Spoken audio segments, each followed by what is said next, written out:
কি চাও ওই জায়গাটা নামাজ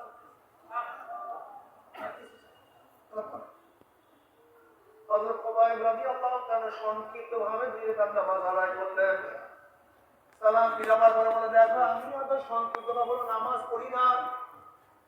জানো আজকে নামাজ সংক্ষিপ্ত করার কারণ কি? তোমরা হয়তো ভাবতে পারো মৃত্যুর ভয় আমি নামাজ দীর্ঘ করতেছি, এর জন্য আমি নামাজকে সংক্ষিপ্ত করলাম।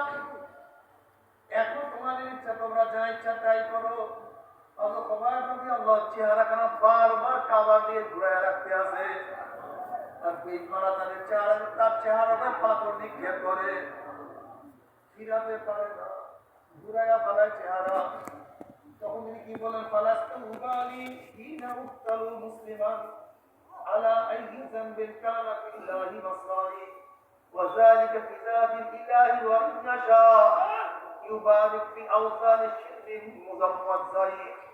এ বেঈমানের দলেরা, আমাকে কাবার দিকে চেহারা রাখিয়া অন্যদিকে ফিরাইয়া আমাকে হত্যা করার মানে আমার কোনো আফসোস নাই, কোনো পরোয়া নাই।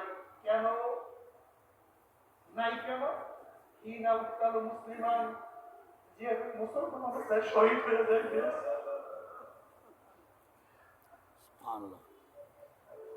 আমি মারা যাই মুসলমান অবস্থায়।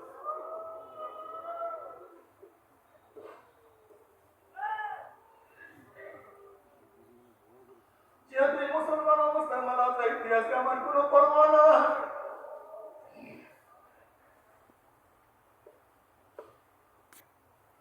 আলা আইয়ি যামবিন কানা ফিল্লাহি মাসরাই, আমার প্রত্যেকটা রক্ত কণিকার বিনিময় আমার মাওলা আমাকে পরিপূর্ণ যাজা, আমাকে পরিপূর্ণ নিয়ামত আমার মাওলা দান করবে। ও আমার যুবক বাবারা, ও আমার যুবক বাবারা, আমার মুরব্বী বাবারা, ও পর্দারা মা বোনেরা, মাওলাকে নিয়া কবরে যাইও।